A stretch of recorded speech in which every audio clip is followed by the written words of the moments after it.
aujourd'hui, on va parler des erreurs que commettent les nouveaux arrivants. Les amis, nouveau arrivant, c'est 2 ans au Canada. Mais si tu sens que tu as besoin d'en apprendre sur ce pays ou tu sens que tu as des lacunes là, mais en fait, je vais appeler tous les immigrants africains d'écouter attentivement cette vidéo. Nouveau arrivant ou pas, il y a des choses que tu peux apprendre toi aussi. Donc, pour ceux qui se demandent qui je suis, je suis Stell Difac, je vis au Québec depuis 10 ans. Donc, 10 ans, c'est pas 10 jours. Je vais donc te dire quelques-unes de ces choses-là que j'ai remarquées et qui, à mon sens, freinent drastiquement, n'est-ce pas, la communauté africaine dans ce pays, le Canada. On en parle donc juste après le générique.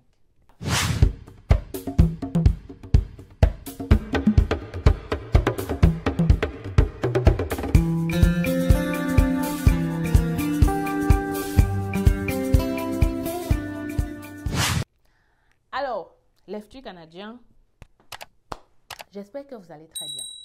Pour beaucoup d'entre nous, quand on a immigré dans ce pays, on a rencontré des personnes qui nous ont dit des choses ci et là. Je ne vais pas du tout tarder. Je vais te dire que dans ce pays, le Canada, si tu rates ton départ, la suite risquera d'être très difficile. Ça risque de te prendre plus de temps que prévu pour réussir à atteindre tes objectifs. Parce qu'il y a des erreurs que pour réparer, franchement, vous comprenez ce que je veux dire, n'est-ce pas? Alors, avant de continuer, je vais quand même te dire que j'organise un événement le 21 décembre. On ira plus en profondeur sur ce sujet. Lors de cet événement, je vais te raconter mon histoire. Et à partir de cette histoire, je suis sûre que tu vas sortir de là avec de merveilleux conseils. Je vais t'expliquer comment j'ai fait pour quitter de colocatrice fauchée à 1$ à aujourd'hui propriétaire de plusieurs immeubles au Canada. C'est possible, ça a été possible pour moi. Je pense que ce sera aussi possible pour toi, seulement si, n'est-ce pas, tu ne commets pas l'une des erreurs ou des erreurs que je vais citer dans cette vidéo et que je vais partager le 21 décembre. Donc, joins-toi à moi le 21 décembre. Parce que ce jour-là, il y a des conseils sur les finances. On aura un comptable fiscal qui va t'apprendre sur les impôts. Très important pour ton futur au Canada de comprendre ces histoires-là. Donc, viens à l'événement le 21 décembre. Je laisse le lien dans la description pour pouvoir prendre ton ticket. Et je ne t'en dis pas plus. Alors, là, je vais te parler concrètement. La première erreur, et je sais que beaucoup vont crier sur moi, j'ai déjà essayé de dire ça sur TikTok, les gens commençaient à crier, à me lancer des choses, à me dire plein de choses. Mais je vais te dire la réalité, hein. Parfois, la réalité fait mal, mais c'est bien de l'entendre parce que tu peux encore mettre un frein, tu peux encore mettre un stop et surtout, ça peut aider d'autres qui sont derrière toi. Je vais te dire clairement, la première erreur des résidents permanents dans ce pays-là, c'est cette histoire de prêt et bourse. Qui de vous n'a pas entendu dire que dès que tu arrives au Canada, mon frère va prendre les prêts et bourses, franchement, ça va te faciliter la vie, tu vas pouvoir rester à la maison, on va payer tes études. Qui de vous n'a pas entendu dire ça? Combien de pourcents? Vous me regardez, vous êtes nombreux au Canada. Combien d'entre vous sont sur prêt et bourse? La majorité. Pourquoi? Parce que vous avez juste entendu dire et vous n'avez pas pris le temps de vous asseoir pour vraiment calculer et être certain. La vérité, c'est que on ne prend pas les prêts n'importe comment. Un prêt n'est jamais bien. Je vais te dire, dès que tu entends prêt, sache que tu dois faire attention. Un prêt n'est jamais bien. On peut prendre un prêt pour investir parce qu'on sait qu'on aura un retour sur investissement, on pourra rentabiliser ça, on pourra non seulement rembourser les intérêts facilement et tout. On peut prendre un prêt pour investir et même à ça, si tu le peux investir, ça dépend, hein, voilà. On ne va pas entrer dans l'entrepreneuriat, mais on peut prendre un prêt pour investir dans certains cas. Mais pour moi, on ne peut pas prendre un prêt pour étudier, d'autant plus qu'on a la possibilité d'aller travailler pour payer ces études-là. Écoute très bien ce que j'ai dit. On ne peut pas prendre un prêt pour étudier, D'autant plus qu'on a la possibilité dans un pays comme le Canada d'aller travailler pour payer ces études-là. Ces études-là coûtent combien? On a les étudiants étrangers qui arrivent à payer leur session sans ces prêts et bourses. Tu crois que toi, résident permanent, tu n'as pas la possibilité de le faire? C'est juste la paresse. C'est juste que tu es entré dans un système, on t'a dit que voilà comment avoir l'argent facilement sans travailler. Tu es allé te verser sans comprendre les tenants et les aboutissements. Est-ce que tu sais que les prêts et bourses, là, il y a le mot prêt dedans? C'est vrai qu'il y a des bourses, mais la portion de prêt, est-ce que tu sais à combien de pourcents d'intérêt? Est-ce que tu t'es déjà assis et tu as calculé?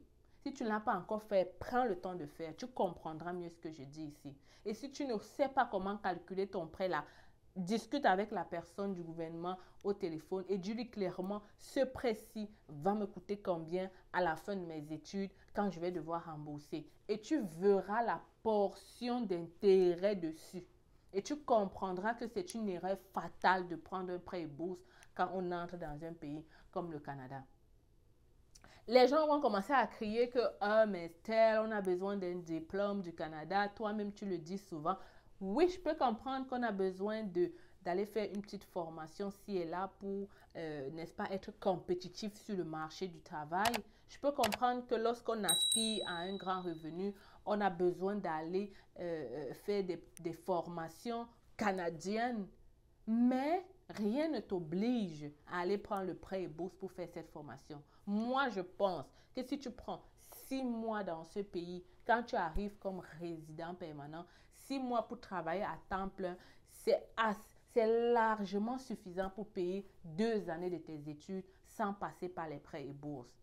Les amis, le prêt et bourse vous endort. Et déjà, le fait que ça t'endort, pour moi, c'est une mauvaise chose. À part le fait qu'il y a les intérêts dessus, à part le fait que tu devras rembourser un argent avec intérêt alors que c'est un argent que tu as pris pour payer les études, que tu n'es même pas sûr si le revenu plus tard dans 5 ans va valoir. À l'école, on a ce qu'on appelle l'actualisation. Mon gars, tu es en train de perdre beaucoup d'argent en faisant cela. Tu es en train de perdre beaucoup d'argent en faisant cela. La deuxième raison, c'est que ça t'endort. Vous le savez, quand tu prends les prêts et bourses, tu ne peux plus travailler. Tu ne peux plus travailler. Et si tu travailles, tu es limité sur les heures de travail. Tu es pire qu'un étudiant étranger. Les étudiants étrangers travaillent, font assez d'argent. Les résidents permanents sont là, prêts et bourses. Prêts et bourses. Tu regardes même combien on leur donne, tu te dis que mais pourquoi tu ne travailles pas? Tu auras 10 fois plus que ça. C'est la paresse. Tu es entré ici avec toute la vivacité. Tu es entré avec l'envie de réussir. Tu es entré avec la rage de te battre. Dès que tu entres, on te dit que, oh, comme tu viens d'arriver là, et c'est toujours les anciens qui sont à côté de vous, sors de cette zone-là. Si tu marches avec des gens qui sont dans les prêts et bourses, regarde leur vie actuelle, tu comprendras que tu ne gagneras rien avec les prêts et bourses. Je connais des personnes qui ont 10 ans au Canada. Ils ont pris ces prêts et bourses jusqu'aujourd'hui. Ils n'ont pas terminé de rembourser. C'est un engrenage. Ça t'entraîne. Parce que laisse-moi te dire que la portion intérêt est énorme. Ça va vite, hein? Vous savez qu'un petit prêt de 50 $, si tu ne rembourses pas 1 mois, tu fais 2 ans, tu fais 3 ans, tu fais 4 ans, le 50 $ là peut se transformer en 30 000 $ très facilement. Très facilement. Et ce 30 000 $ là, c'est un argent perdu. Un argent que tu aurais pu investir, que ce soit au Canada ou en Afrique, peu importe. C'est un argent en réalité que tu perds pour rien. Tu aurais mis ça sur un immeuble au Canada, ça t'aurait rapporté 10% l'année. Tu aurais mis ça en bourse, ça t'aurait rapporté beaucoup plus que ça. Tu aurais mis ça peut-être dans un projet, ça t'aurait rapporté beaucoup plus que ça. Alors, cher résident permanent, arrête de te dire que tu as le temps. Ça, c'est la troisième erreur. Vous pensez qu'en arrivant au Canada comme résident, vous avez toute la vie. Parce que vous êtes arrivé comme résident, vous n'avez pas de pression. Vous pouvez faire ce que vous voulez, vous pouvez prendre le temps qu'il vous faut, vous pouvez monter, descendre, vous pouvez même décider de faire une pause. Je vois des gens qui arrivent, même ils ne travaillent même pas, même les prêts et bourses là, ils ne prennent pas. Ben, ils prennent, vous voyez, il est là, il divague, il navigue, il ne sait même plus ce qu'il va faire. Il monte, il descend, il va à gauche, il va à droite. 10 ans s'écoulent, il est là. Je dis, si tu rates ton départ dans ce pays, il est fort probable que tu rateras ton intégration et ton immigration en même temps. Le départ, ça compte. Comment est-ce que tu prends les choses depuis le départ compte. C'est pour ça qu'on dit que quand on fait une course, tu vois souvent les gens qui courent les 100 mètres là, la manière dont la personne démarre, ça déterminera son arrivée. Et il faut que mes chers immigrants, mes Africains, vous compreniez cela. Arrêtez de croire que vous avez le temps. Moi, j'aime souvent mieux voir les étudiants étrangers dans ce pays. Ils ont une rage de réussir que tu te dis que non. Au sortir de là, cette personne sera une grande personne. Les résidents permanents sont trop nonchalants dans leur façon de faire. On dirait que la vie vous appartient. Le Canada ne t'appartient pas. Beaucoup de choses peuvent chambouler. Le temps, c'est ta meilleure ressource. Est-ce que tu sais que le temps que tu dis que non, j'ai le temps, je préfère aller étudier, tu t'éternises dans les études parce que tu restes sur les prêts et bourses, parce que tu as trouvé la facilité là. Le temps que tu es en train de perdre là, ça devait être un temps fou pour toi d'amasser de l'argent. Pendant que tu travailles dans les prêts et bourses, vu que tu n'as pas un grand revenu, tu ne peux pas investir peut-être en immobilier. Tu ne peux pas investir en immobilier. Et je te dis que tu perds beaucoup. Pour moi, un immigrant arrive au pays là. Tu arrives dans ce pays. Je ne dis pas qu'il ne faut pas aller se former. Mais je dis qu'il faut garder en tête qu'on peut travailler et payer ses études. On peut faire les deux. On peut se battre. On peut travailler doublement les débuts pour après maintenant relâcher. Parce que quand tu relâches au début, il est fort probable, et je peux te dire à 100%, tu as 100% de chances de ne plus jamais te relever. C'est la logique. Quelqu'un qui a vécu dans la facilité, qui a déjà goûté à la facilité, crois-tu que ce sera facile pour lui de maintenant sortir, faire 2 jobs? Non! Tu vas trouver les choses trop dures. Tu vas trouver que non, c'est mieux je restais dans mon engrenage là. Donc, il est mieux pour toi d'entrer rapidement, de te donner à 100%, même à 200% dès le départ, pour qu'après tu puisses lâcher prise et avoir déjà des choses bien positionnées. Les amis, on n'est pas entré dans ce pays pour blaguer, j'espère. Va faire ta formation, mais garde en tête que les prêts et bourses, ce n'est pas une option pour toi. Ce n'est pas une option pour toi. Laisse ça aux autres. Les prêts et bourses, ce n'est pas une option pour toi. Fais comme si tu étais dans ton pays où ça n'existe pas les prêts et bourses. Moi, je ne comprends pas. Dans ton pays, il y avait les prêts et bourses. Non. Pourquoi tu arrives ici, tu trouves que... Vous croyez que le gouvernement est bête en mettant prêts et bourses? Vous croyez vraiment qu'ils sont idiots? Un prêt n'est jamais une bonne chose. Tant que tu peux, tu l'évites. Ça doit être ta première règle d'or dans ta vie. Un prêt n'est jamais bien. Tant que tu peux, tu l'évites. Alors, je t'ai déjà parlé de 3 erreurs en une seule. Je t'ai dit la paresse des résidents permanents. Je t'ai dit les prêts et bourses. Et je t'ai dit qu'il faut absolument chercher à te battre rapidement dans ce pays. Si je vais parler d'autres choses comme ça rapidement, je vais entrer dans le crédit. Et ça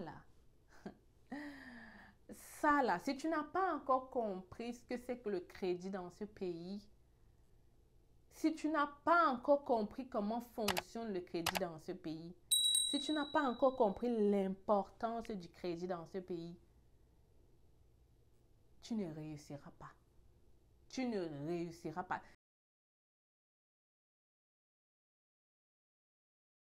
Au Canada, depuis quelques jours, quelques semaines ou des mois et tu n'arrives pas à trouver un emploi, ou encore tu es là depuis 1 an et tu n'arrives pas à trouver un emploi dans ton domaine parce que c'est un métier réglementé, suis-moi, j'ai une bonne nouvelle pour toi. Alors les nouveaux arrivants, je vous propose de vous joindre à moi le 21 décembre. J'organise un événement pour vous, événement de réseautage mais aussi d'emploi. Ce jour, je vais te montrer les stratégies, les conseils, les astuces pour réussir ta recherche d'emploi au Canada. Plus encore, je serai là avec notre partenaire financier Desjardins pour t'apprendre plus sur le crédit, investissement immobilier et d'autres encore. Donc, cet événement, tu ne dois le rater pour rien au monde. Viens donc te joindre à moi et ça me ferait un plaisir d'avoir un entretien en privé avec toi pour discuter de ton projet au Canada. Il y aura un bal de nouveaux arrivants. Vous n'avez pas idée de ce qui vous attend. Franchement, venez, on va travailler dans la bonne ambiance. On se retrouve là-bas, n'est-ce pas? Big up.